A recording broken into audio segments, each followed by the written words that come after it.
Hi అండి, నేను మీ గోదావరి అమ్మాయి. నేను చూపించే రెసిపీ ఆంధ్ర చేపల పులుసు ఎలా తయారు చేయాలో చూపిస్తాను.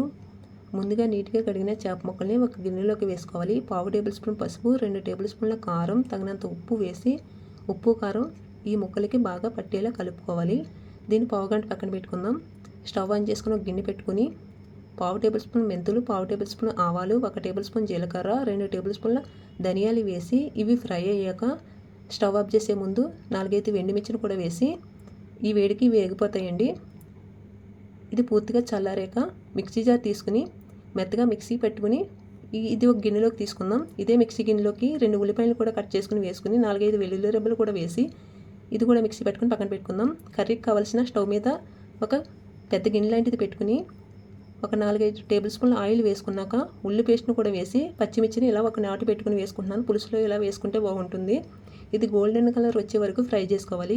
ముందుగా ఉప్పు కారం పట్టించిన ఈ చేప ముక్కలను కూడా వేసుకుని ఒక 2 నిమిషాలు దీన్ని మగ్గనివ్వాలి. ఇది మూత తీసి చూద్దాం. దీంట్లోనే ముందుగా మిక్సీ పట్టుకున్న ధనియాల పొడిని కూడా వేసి కరివేపాకు కూడా వేసుకున్నాక 2 కప్పులు వాటర్ వేసుకుని ఒకసారి కలుపుకున్నాక మూత పెట్టి కుక్ అవనిద్దాం. ఈ చేప ముక్కలకి 2 మామిడికాయలు తీసుకున్నాను. ఇవి చిన్న ముక్కలుగా పొడవుగా చీరుకుని తొక్క తీయకుండా ఇలాగే వేసుకోవాలి. చేప ముక్కలు కుక్ అయినాయి లేవి చూసి బెండకాయ ముక్కలు కూడా వేసుకుని ఈ మామిడికాయ ముక్కలు కూడా ఇలా పైన వేసుకోవాలి. గరిటె పెట్టి కలపకుండా దీన్ని మూత పెట్టి కుక్ అవనివ్వాలి. దీంట్లో చింతపండు పులుసు ఏం వేయట్లేదండి, మామిడికాయ ముక్కలతోటే పులుసు పెట్టుకుంటున్నాను.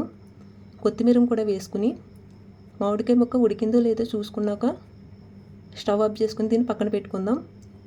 ఇది ఒక గిన్నెలోకి తీసుకుంటే ఎంతో టేస్టీగా ఉండే ఆంధ్ర చేపల పులుసు రెడీ అయిపోయిందండి. ఈ వీడియో కానీ మీకు నచ్చితే లైక్ చేయండి.